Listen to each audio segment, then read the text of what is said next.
Hello guys, welcome back to our YouTube channel Chowrasta Vlogs. I hope everyone's doing good. And starting my day with this beautiful view है अनि आज एकदमै दिन पनि राम्रो पाइरहेको छ अनि आज चाहिँ आज के हो भन्दाखेरि आज चाहिँ 63rd anniversary of Tibetan Women's Uprising Day रहेछ हैन अनि we just got an invitation from Tibetan Women's Association Darjeeling for this vlog है आज चाहिँ हामी चौरस्ता vlog गर्नु गइरहेको छ आज के हुन्छ हजुरहरुलाई म देखाउँछु नि अनि यो एनिभर्सरी को बारेमा अब मलाई त्यस्तो खासै आइडिया छैन अब त्यही कुरा बुझ्ने अनि यस स्टे ट्युन गाइज है गाइज चाहिँ फिन्जर म चाहिँ चौरस्ता गइरहेको छु अहिले ब्रेकफास्ट लागि दिएर गाइज ब्रेकफास्ट खानालाई एकदमै आज दिन पनि राम्रो भइरहेछ हेर्नुहोस् न आज होइन अब त स्प्रिङ आयो होइन एकदमै रमाइलो भइरहेछ बल्ल बल्ल चौरस्ता आइपुग्यो अनि हेर्नुहोस् न घोडा बिचरा आज त बुढो भइसक्यो है बुढो भइसकेको छ त हामी आज है दिन बुधबार चटक्कै घाम ए मिलाएको रहेछ यसरी सबै अलिक छिटो आएछ है छिटो आएको चाहिँ राम्रो हो नि त होइन ठिकै छ पाउँछ नि त मजाले है बुझ्नु पाउँछ घाम पनि चट्टै लागिरहेछ गरम भइरहेछ है अहिले अब तातो सुरु भयो गर्मी सुरु भयो भनौँ न अब गर्मीमा के हो गर्मीमा तपाईँ ज्याकेट चाहिँ तातै लगाइरहेछ है बाहिर चाहिँ फेरि जाडो हुन्छ कि भनेर दार्जिलिङको वेदरको भरोसा छैन भने चाहिँ कोही बेला घाम लाग्दिन्छ है कोही बेला हावा पानी एकै दिन सबै भेटाइदिन्छ नि त सो त्यो भएर कुन चाहिँ हेभी पढिदिँदैछ होइन डिटेल बुझिदिँदैछ होइन के चाहिँ हो रहेछ होइन कि मैले भन्दा नि क्या अहिले उहाँले एक्सप्लेन गरेको त राम्रो हो नि त अहिले सोधौँ न त हामी होइन त्यही भएर हामीले त अब मलाई पनि के मिस्टेक गर्ला होइन भोलि फेरि अब ए भाइले त जान्दैन रहेछ भन्दा होइन जसलाई थाहा छ अन्त उहाँलाई नै एकदमै बोल्नु दिनु कि हावा दामी चलिरहेछ अहिले चाहिँ शीतल हावा पनि है घाम पनि लागिरहेछ होइन के अरे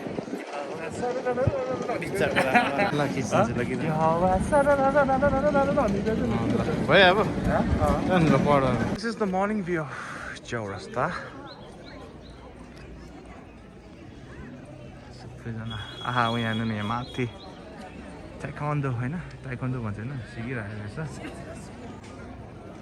अनि अहिले स्टार्ट त भएको छैन रहेछ अहिले भर्खरै मान्छेहरू अब जम्मा हुन थालिरहेको रहेछ मैले अघि पढ्दै थिएँ होइन अहिले फिन्जो पनि यहाँ के चाहिँ रहेछ भने बुझिरहेको छ फिन्जोले पनि अहिले चाहिँ यता बेला आउनु थालेको छ सबैजना बिस्तारै बिस्तारै वुमेन्सहरू सबैजना आउनु भएको रहेछ है चिनीहरू पनि टन्नै हुनुहुँदो रहेछ ठ्याक्कै यहाँ आउँदो चाहिँ पनि भेट्यौँ हामीले गुम्बाबाट उहाँलाई पनि इन्भिटेसन आएको रहेछ आउँदो चाहिँ पनि भेटिहाल्यो हामीले अनि भिडियोमा भन्दैन आउँदो चाहिँलाई देखाउनु भनेर है त्यही एकजनाले भन्नुभएको थियो नि त ठ्याक्कै आउँदो चाहिँ यहीँ हुनुहुन्छ है अब भिडियो थ्रुबाट हेर्नु होला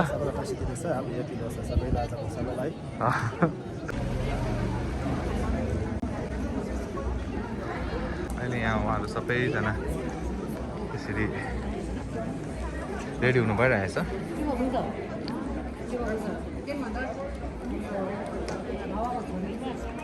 आउँदो चाहिँ यहाँ हुनुहुन्छ होइन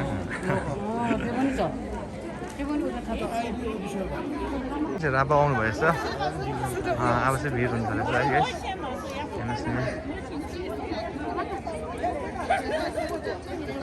सबैजना हुनुहुन्छ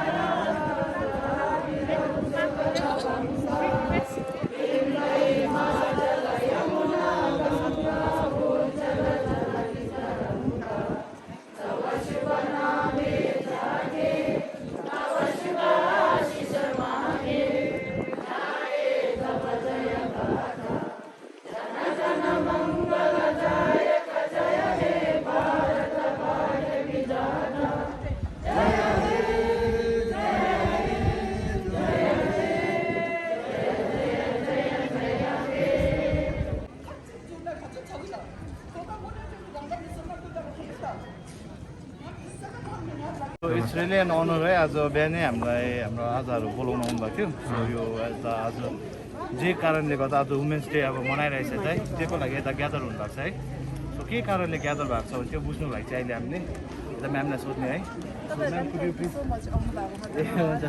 you so much. So much interest in our cause. So can you please explain like why you have gathered out here today? Okay, now today what you are seeing here, a big gathering, it's been organized by Tibetan Women's Association, Darjeeling, under the direction of the Dharamsala we have the Tibetan exile government, which is today called as Central Tibetan Administrations. So today is 63rd anniversary of the sacrifices made by the Tibetan women in Lhasa in 1959. It took place on 12th April 1959. You have seen day before yesterday we have 10th March, which has taken place, and just 2 days after, leaving 11th and 12th, we had the Tibetan women in Lhasa. They have organized. Thousands of Tibetans have participated in that, all women, and then more than hundreds of them had been suppressed, killed by the Chinese under. So today we are here actually to remember the sacrifices made by the great martyrs led by Pamo Hunsang. Pamo means martyr in Tibetan. Along with her, we have several women who took part in that. And she was the first to, organize it. In spite of the suppression of Chinese. And then after coming to India, that's on 1984, His Holiness the Dalai Lama kindly once again asked us to establish the Tibetan Women's Association. So now today it has been more than 38 years. Okay, so now other thing that we had today actually we have more than today we have more than 58 chapters. After 1984 we have, and Tibetan Women's Association is all over the world, and today everywhere in every part of the world every year on this day Tibetan Women's Association headed by them, we have Tibetan supporters everywhere. They're observing this day to remember the sacrifices made by the martyrs. So today they will be gathering all over the world. Yes, what we see here in Darjeeling, you will see all over the world, in every part of the world, wherever there are Tibetans and the supporters, they are commemorating this day. Another important thing is that what are our demands? Why are we organizing it? Not only to remember the sacrifices made by them, but we also wanted the world to remember remember and to know what is happening in Tibet. Because it is like an iron curtain. What is really happening in Tibet, nobody knows. And then it's like, that in China, everything has been controlled by the government. So what we really wanted the people to know is to be aware of what is happening in Tibet, to sympathize with the Tibetans, what is happening in Tibet, not only with Tibetans, but everywhere, wherever the human rights have been, denied, wherever the human rights are denied. Our very important another appeal and the demand is that 11th Panchen Lama, who has been the youngest political prisoner all over the world, he and the other peaceful prisoners should be released without any condition by the Chinese. Another demand is that besides Tibetans, other human rights, wherever the human rights have been cracked down, where the people should be aware about those. We all know that more than 157 and now recently 158, the youngest, very young boy who is a great artist, a singer, a guitarist, he has set himself on fire. That is self-immolation, we can say, for the free Tibet. Because in Tibet it's very difficult to express openly. So that is the only way, that's the last resort. Nobody would like to put an end to one's own lovely life, beautiful life. But that is the way to make the people aware. It's a kind of a violence, but it is like not for others. Setting oneself on fire is self-immolation. It's not an easy thing to do.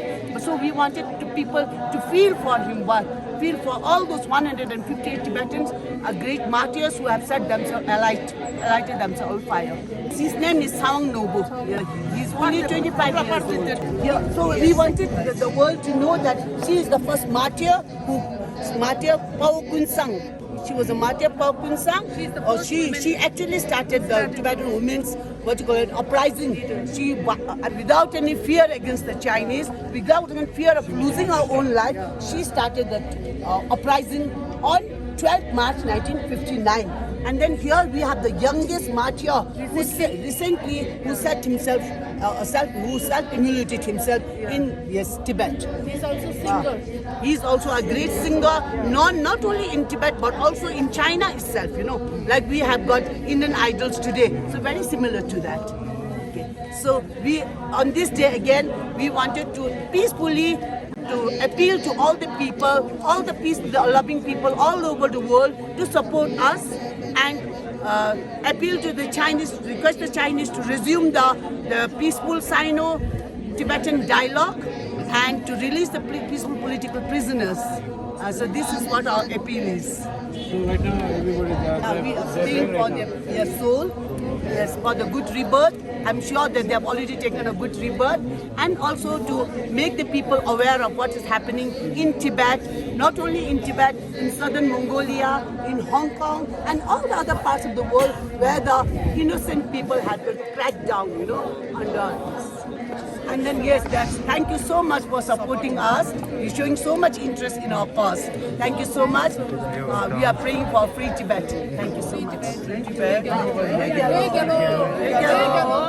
अब हामीले main यता अब आयो है आज अब यस्तो कुराहरू चाहिँ हामीलाई पनि थाहा थिएन अब बुझ्नु पायो कि 1959 मा चाहिँ के भएको रहेछ भने चाहिँ अब यस्तो जसरी अब उता प्रोटेस्ट गर्नुभएको रहेछ अघि जस्तो उहाँले हाम्रो यता म्यामले भन्नुभएको एकजना लेडीले चाहिँ स्टार्ट गर्नुभएको जसको नेम उहाँले मेन्सन गर्नुभएको थियो है अन्त उहाँले प्रोटेस्ट स्टार्ट गर्नुभएको रहेछ जहाँ चाहिँ सबै वुमेन्सहरू मिलेर फाइट गर्नुभएको रहेछ आफ्नो कन्ट्रीको लागि अब कस्तो मायालाग्दो स्टोरी पनि रहेछ है तर अब त्यही हो अब अहिले स्टिल अब के अरे पिसफुली अहिले पनि उहाँहरूको प्रोटेस्ट चाहिँ अहिलेसम्म स्टिल जारी नै छ भनौँ न होइन यो पनि एउटा पिसफुल र्याली नै रहेछ इभन आफ्टर 63 इयर्स होइन अहिले पनि पिसफुल र्याली चाहिँ गरिरहनु भएको रहेछ जुन चाहिँमा चाहिँ आज चाहिँ हामीलाई बोलाउनु भएर उहाँले यो अब अब हामीले ब्लग बनाउनु थालेपछि उहाँले पनि हेर्नु हुँदो रहेछ है सपोर्ट गर्नुहुँदो रहेछ सो हाम्रो ब्लगको थ्रुबाट पनि अब बाहिरतिर पनि अब धेरै कतिजना टिप्टेन्सहरू अब जो पनि हेर्नुहुन्छ उहाँहरूले पनि यता पनि गरिरहेछ भने चाहिँ अब देखाउनु पायो हामीले पनि है सो त्यही हो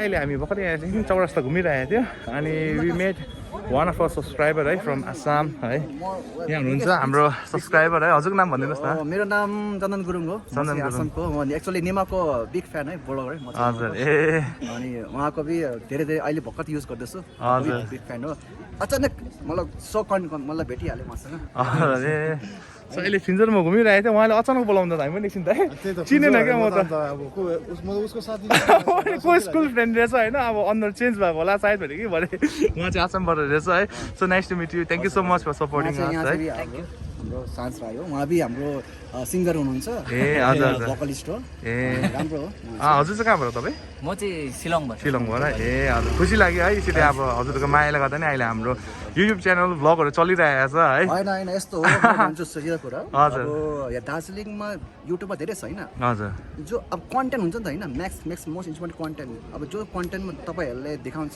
एज ए फ्यामिली होला त्यही हामी भ्युवर्सहरूलाई धेरै इन्करेज गर्छ राम्रो लाग्छ क्या थ्याङ्क यू सो मच त्यस्तैहरू राम्रो गर्दै जानुहोस् तपाईँहरू है so that's why is the most important त्यही हो अब तपाईँहरूले धेरै गर्नुहुन्छ विभिन्न क्षेत्रहरूमा आसामहरू नागाल्यान्डहरू सिलोङहरू आउनुहोस् है मोस्ट वेलकम छ हस् thank you so much thank you चाहिँ अन्त अब हामी यता यो सबै खिचेर अब चाहिँ घर फर्किनु लागेको अनि घर गएपछि चाहिँ आज चाहिँ जापानिज टेम्पल जाने प्लान छ है निमा फ्यामिली हजुरहरूले निमा लामाको ब्लगमा हेर्नुहोस् है यस दिस वाज टुडे अनि आज चाहिँ हामी यहाँ आएर एकदमै है यो 63rd एनिभर्सरी है वुमेन्स अपराइजिङ डे हामीले धेरै कुराहरू थाहा भयो हजुरले नि यो भिडियो मार्फत हेर्नुभयो होला अब है एउटा मेसेज पाउनुभयो होला होइन जान्नुभयो होला के चाहिँ यो किन डे मनाएको भनेर अन्त मजा पनि आयो है to be the part of this rally होइन yes and I like and my vlog here and if you are new to my channel please do not forget to like subscribe share and comment अनि हामी जोब्लसको तर्फबाट हजुरहरूलाई धेरै धेरै माया है यसरी नै माया